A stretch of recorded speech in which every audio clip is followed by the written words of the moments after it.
Hey RATBAGGERS, it's Jade. I've spent a good few hours now with all of the new battle rigs. These are the newest additions if you own Bob's Tall Tale Season Pass for Ark Extended Extinction.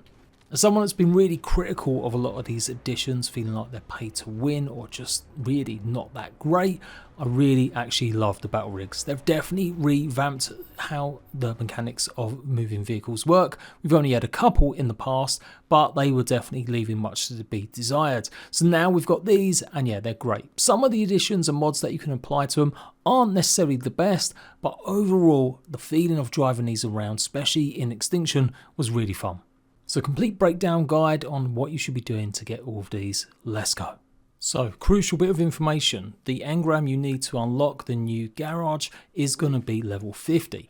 However, at the moment, due to either some sort of bug or some sort of mechanic that we don't fully know, you do need something called imbued gasoline. It's a brand new resource, and it seems to be that you're meant to make it out of sulfur, gasoline and tech element, and you should be only able to make it supposedly in the new makeshift lab. But that's a big problem because the makeshift lab is level 92 in the engrams, and so you can't make the garage even though you unlock it at level 50 until you get to level 92. Clearly there is some way to get some of this new imbued gasoline elsewhere, but so far the devs seem to have left it out. I'm betting it might drop from maybe some of the enforcers or the mechanical dinosaurs or creatures, especially maybe the tech ones. That would be the best bet or the most common sense for me. Although the devs might feel that's a bit too easy, as these trucks are very powerful, so it could be a case they don't want it to be too OP for people. I even went and took a look at some of the orbital drops to see if it got dropped from there, but no luck. Obviously, by the time you see this video, they may go ahead and fix and update it. So look in the top pinned comment right now and I'll give you any more details on it.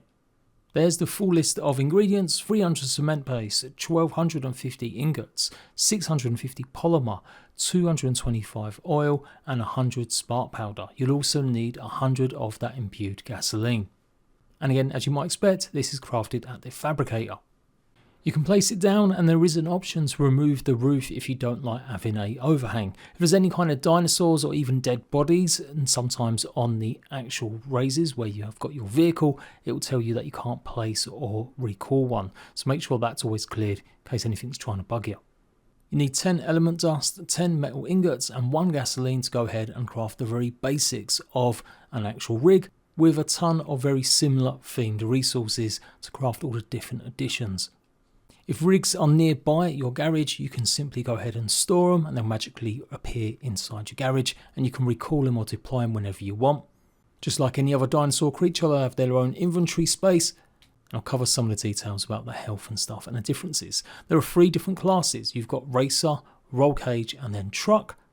And while it appears mostly it's just visual, because a lot of the same components will require exactly the same resources to go ahead and craft, there are some differences in terms of handling as well as top speed.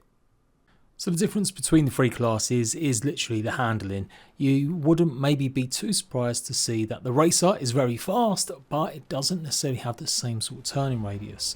The roll cage kind of is the middle of the ground one, and I found that it could do a donut circle a lot better, and obviously had that middle kind of speed, but the truck absolutely had the best handling if you're using the wheels. So the combination of stuff there, obviously combining to make which one you want, either fast, speedy or better handling. All 3 vehicles actually turn over really well if you hit a cliff or you get spun over. There is an option that you can flip the car, but I never had to use it once as it always righted itself.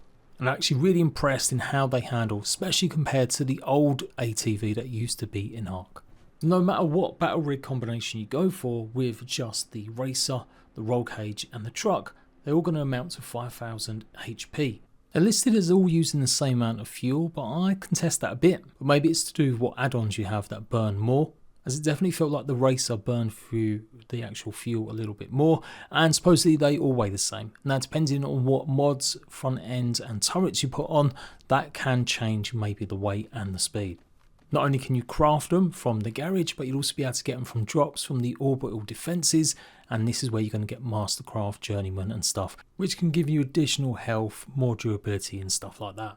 So truck is slowest at 65, then you've got the roll cage at 80, and then the racer at 95 miles per hour. The core components to make each 3 of these classes It doesn't matter which one, they're going to cost the same amount of resources, and just some minor differences in between how many ingots you might need and a couple of other basic resources that you would expect between each component.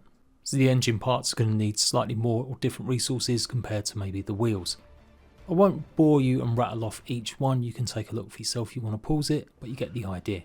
One thing that will change is the add-ons that you put on. So the front accessories, if you want the cow catcher, which is going to give you ability to keep ramming at higher speed, 120 cement paste, 220 metal ingots. For the extra armor, you're going to need 80 cementing paste, 250 ingots. For the harvest saw, you need 160 cementing paste and 185 metal ingots. And for the spike grill, which reflects melee damage dealt to you by creatures, as well as gives you extra damage during rams, and usual kind of ingredients, cementing paste, keratin, metal ingots.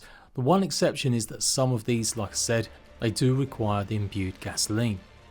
So for the afterburner, which allows to pretty much give you a speed boost, this will need some of that gasoline.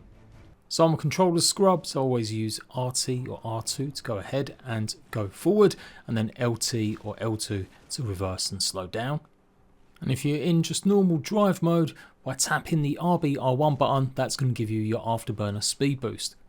You can see next to fuel dial, you've got these horizontal bars. Obviously when that's full, you've got a full ability to carry on using your afterburner. And when it goes to the very bottom, that's it, you run out, and it takes a good while to actually replenish. So you can go ahead and use it in short bursts or much longer time, but just be warned if you're thinking about using it sometimes, make sure you've got enough to get away from a larger creature. And it's not rocket science, it will make you go vroom vroom very fast. If maybe a little bit more difficult to control the actual buggy. Then we've got the tow hook, and to my mind it's not that great. The trailer showed it off being expertly used as you clung onto a surface while dinosaurs fell to their doom. It's got relatively short range, and although you can wind yourself in, I don't know, I'm struggling to think of any real serious case uses for it. I tried aiming at a bunch of dinosaurs and it didn't really seem to drag them either. And again, while you're in drive mode, tapping the RB or R1 button will fire it off, but effectively only in a straight line behind you. Then we've got the jump jets, which do require some of the gasoline, and these were pretty fun. Absolutely dashing around and being able to do a little bunny hop, sending you quite high in the sky. Same principle as the afterburners, you've got that little dial that basically gives you more hops, but you do need to let it replenish if you want to do some in succession. And just like everything else in drive mode, these back end abilities are basically R1 or RB to activate. And then lastly, we've got the smoke screen, which would be good for cinematics, maybe messing around in PvP, although I can't really imagine too many people using them, but ultimately still a bit of a letdown compared to some of the other ones. Now it sounds a bit mad, but it'd be cool if it could actually stun the dinosaurs a little bit, done something just a bit more. I know that might sound a bit too OP, but in terms of PvE, why would you ever use these? Like, or at least make dinosaurs actually not able to home in on you anymore. But it didn't really seem to be stopping them for chasing me. And for the turrets, it's pretty much the same ingredients but different amounts, but none of them will require any of the fuel. So to use all the different style turrets, you left click the stick in, and then it should bring up the basically reticle so you can aim whatever it is. This is the train arrows. This actually caused some slowdown and droppage. I don't know if it's because there was more enemies attacking me, but definitely seemed to be causing a lot more FPS loss. But it did seem pretty effective. I know these are only Morellotops, but they seem to go down much quicker than I would give it credit for based on just normal default game settings. You do need to craft obviously train darts to fill them up with ammo, and you get 2 barrages of shots via 1 dart. And of course they'll do the basics of putting a dinosaur to sleep. It's definitely giving you a bit more protection if you're trying to tame something rather than hopefully trying to run away from it on foot if somehow or some reason you haven't got a tanky dinosaur. But of course it is called a train shotgun, so you won't have that much range with it. The minigun turret was pretty fun. Again, make sure you click in the left stick for it to go into target mode. It does take a bit of getting used to, steering and aiming at the same time. It's definitely something you might want to use a bit more stationary, or have your tribe mate either get on the actual gun or drive. The gun uses advanced rifle bullets. I'm going to show you what happens when you actually get someone on the back of these turrets in a while. I was kind of hoping there might be like an auto mode, as I did seemingly come across one with the rockets, but I couldn't work out if it was just a glitch or a bug. I certainly couldn't find another button or another way to activate it again. So I might as well actually go on to that now. Yes, there are homing rockets, a missile launcher that fires a whole barrage of missiles. It does do quite low damage, but certainly is still powerful and acts in a wider spread than maybe just a Gatling gun. And so at first it wasn't firing, and then literally I was not pressing a single button and it was still firing actually when I was just in the car. So I ended up getting on the turret itself, and yeah, everywhere I was aiming it just simply was firing. Like I said, I think this might be a bug. I don't think this is intended. I really can't imagine Wildcard have added a auto target turret mode to a moving vehicle or creature, unlike regular turrets, etc. But if I've missed it and you guys know the shortcut on a controller, do let me know. But otherwise, yeah, you need to aim quite high, as again, it's got quite short range. And for sure, when you get into the turret mode, I ended up having to hold the triangle or Y button to stay in it. Then if you let go, you stand in on top of the actual truck, and then you go into the turret again, and then you don't need to do that. So again, it sounds like a bit of a glitch at the moment. But of course, you have got much more greater control with the homing rockets.